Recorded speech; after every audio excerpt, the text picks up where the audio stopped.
Good afternoon, everybody. This is Jaster down at Seabro, and we've got a little bit different kind of episode for you guys tonight. One of the first things that we were asked whenever we first founded this organization was, is there any sort of Bigfoot-related missing persons case? And we really didn't have a great answer in the beginning.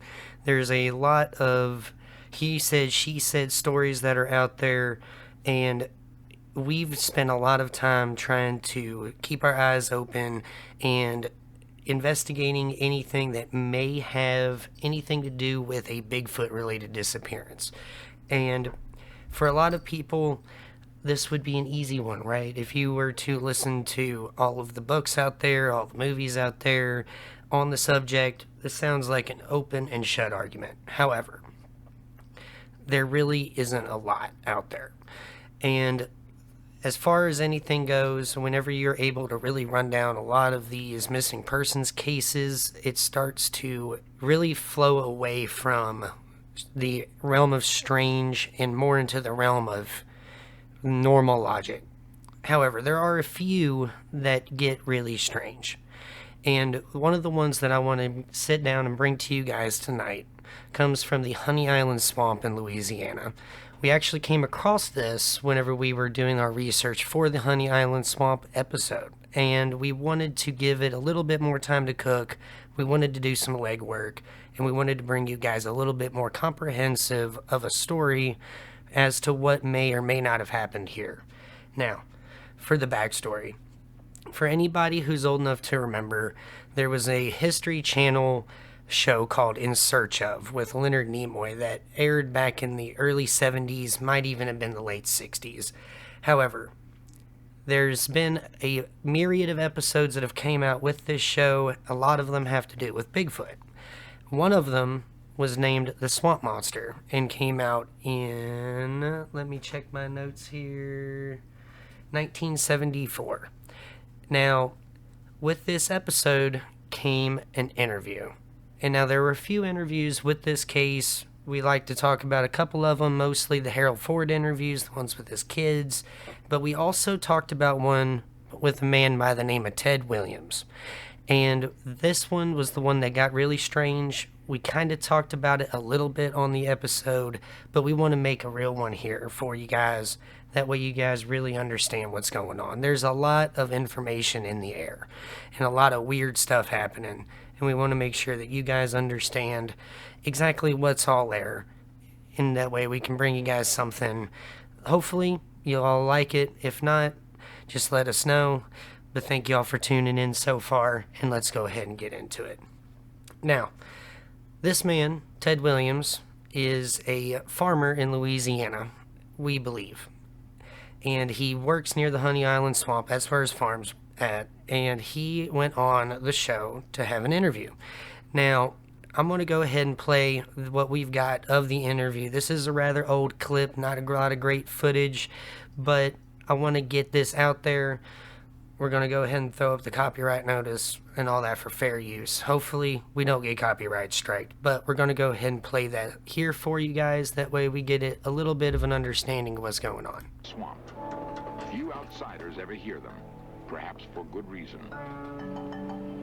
Ted Williams farms a small plot of land near Honey Island. He also traps muskrat and mink. One day, it appeared he'd been trapped himself. The first time I ever saw it was standing plumb still like a stump. Went on a trap line, and I stopped after I realized it wasn't a stump. I knew it wasn't supposed to be there. And it run. When I stopped, it run. It was a dark gray, about 7 foot high. It jumped a bow. That's the first sighting I ever saw.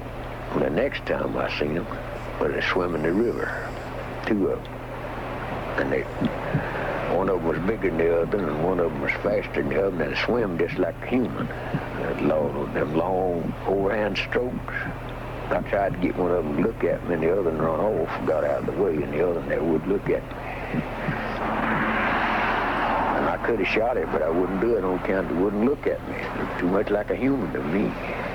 Broad shoulders, with arms hang down below his knees. Hand looked almost like a human. Well, I don't like to talk about it because people don't believe what you say, what you've seen. I don't like to be called a liar. Nobody does. So what this guy said is that he had 2 different encounters for anybody that doesn't speak Cajun. The first one is that he was out with his trot lines, setting his trot lines, and he saw something that looked to be a stump, and he turned over to look at it. It got up and ran away, and he believed it to be around 7 foot tall.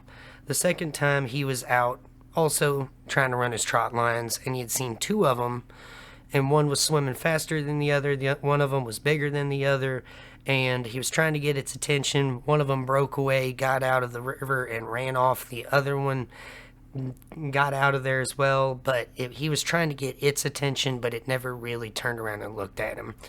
According to him, he did have a shot on it, but he didn't want to take that shot because he couldn't confirm whether or not it was a human. Another important thing that he'd like to bring up in the interview was that it was overhand stroked the way that it was swimming. Now, hominids have rotator cuffs. We believe, great apes have rotator cuffs, that kind of stuff as well. There's not a whole lot of things out there that have the ability to do overhand strokes. That's my main point.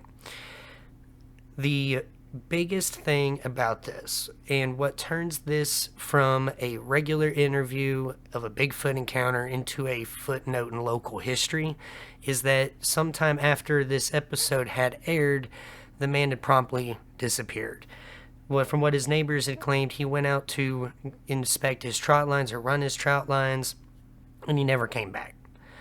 Now, if you were to believe the main narrative from what we understand, the one that most people understand, is that he was going out to set his trot lines. That means he wasn't trying to get anything up off of them, like a gator or a catfish or a snake or anything like that, anything potentially dangerous. From what we understand, the man was going out to set the trot lines. Now, the other thing that makes this really interesting is that we have a disappearance in a Bigfoot sighting location. This is the big one. The second part is that we have a man who's went on camera saying he'd seen him and then he disappeared. That actually means more to me as an investigator than most things that we have seen in the Bigfoot world as far as disappearances go, because there is a verification level here that we can get with the person that we've not been able to achieve before. The other part of it is when we can actually verify that the person existed and they went missing. When we look into it, there's not a lot of Bigfoot stuff happening here. Now, why I say this is the most interesting of these kind of cases is that this man went on and said in an interview, hey, I've seen these things twice out here. And then when he went out to go set his trot lines, he disappeared in an area which he had seen them before. And he had testified to seeing them before on TV. That is what makes this kind of interesting. Now, there are multiple narratives to this. I do want to say that it kind of depends on where you go, what you talk to, who you talk to. Like if you go online to Google and you happen across one called the Horror Collection, it even states that the boat itself was found. The man was still missing. His trot lines were untouched, but there were large footprints nearby. We're more inclined to believe that that one's a goofy one, or like not that true. That's the only place I've heard that story. The most reliable one that we can tell, the one that most people know, is that when they went out to look for the man, they never found his boat. His trot lines were untouched. Never found him. Just disappeared. That's what makes this kind of a harder one to tell, is that there's not a lot of evidence to it. The hard thing that we also like to talk about in our episode on the most American cryptid, the skunk ape, was that there's a lot of issues with collecting evidence in a swamp. The amount of water that is constantly going in and out of that environment is making evidence degradation a huge issue. That means high tide, low tide, you have 2 completely different sets of geographic circumstances, and you've got issues with traveling in, traveling out. or getting stuck while you're out there if you're out there for long enough. There's a myriad of issues that can happen when you're going out there to look. Now, the thing that I had seen that made me really think, hey, this is from 1970. This is about 50 years ago, right? At this point, maybe a little bit longer. This may have skipped through internet or on electronic recognition because of how old it is, and the fact that there might have been a hiccup or just an accounting or clerk error where this might not have ever have hit the shelf, right, for people to see on the internet. So we decided to look into it a little bit farther. Now, to that effect, we had contacted the only natural history museum in Louisiana that we could find, which was the Louisiana Museums of Natural Science. It's a bit different than a natural history museum. However, it doesn't look like Louisiana happens to have a natural history museum, so this one does do the same duties as one of those. And that's at least what I understand from the people when I called. There are a lot of great people there. We were able to leave a message with our request with the head of research and science in there, but we haven't received anything back, and that's been a couple of weeks. The other thing that we wanted to look into was the Pearl County Courthouse and the Tammany County area and the state police there. However, when we looked into records and we looked into all of that there, left messages with those people, we also weren't able to get a hold of anybody, or we've not had anything returned back to us. The other thing that we've looked into, other than any sort of local people or any sort of local science history, any sort of newspapers, we'll get into newspapers here in a second, was that we wanted to talk to the local Bigfoot research organizations in the area to see if anybody had heard anything, and just reach out to them, see if anybody is willing to talk about it. The big issue here is that Louisiana and Mississippi don't really have a dedicated organization right now. The BFRO does operate in those areas. However, I've left messages and I've wrote emails to them, and we still haven't gotten anything back. That's not the first time that's happened with the BFRO. We've also reached out to them back whenever we were researching for Alaska. Never heard anything back from them. Not sure if they need to do something with their voicemail or not. However, we also reached out to NAWAC, the North American Wood Ape Conservancy, which they handle a lot of things in that tri-state area of Louisiana, Texas, Oklahoma, and we did get something back from their board of directors. It states that while they don't expend a lot of resources into missing persons cases related to Bigfoot, they do all of their research in the researching of Bigfoot itself, not a whole lot of adjacent topics, but they are willing to get in contact with their organization's researchers and see if anybody does know anything, and they're going to get back to us if they get anything. We just haven't heard anything yet. So what do we have left? All right, well, newspapers.com is a nice little thing, okay? It's something that is an offshoot of genealogy.com, and it archives old print newspapers and submits them online for preservation. And it's kind of the last nail in the coffin for this one, right? Is there a possibility that a local newspaper might not have uploaded it, or might have just not had a personal archive of their own? We don't know. So we were looking into it, and we keep coming across a similar issue. The man known as Ted Williams in Louisiana, the farmer, he doesn't really exist on census records, at least to what I understand. At least not in Tammany County Parish. And he shares a name with a very famous baseball player from back in the day. And that really muddles the search criteria whenever you're looking far back into all of these kind of things. The newspaper, as soon as I start putting in Ted Williams, I just get a plethora of things about baseball. Not a whole lot about Bigfoot or a missing person. So what we've got here is what looks to be a local legend, right? We've got someone who had went on the local History Channel segment and said, hey, I had seen some creatures, and then he promptly disappears. what happened. Like, what we do know is that the man is gone. Was it a walkout? Did he consciously make the decision to uproot his life and just live off in the swamp? It's completely possible. Does look like the guy was into his older years. Maybe he was wanting to go out alone and quietly. I don't know.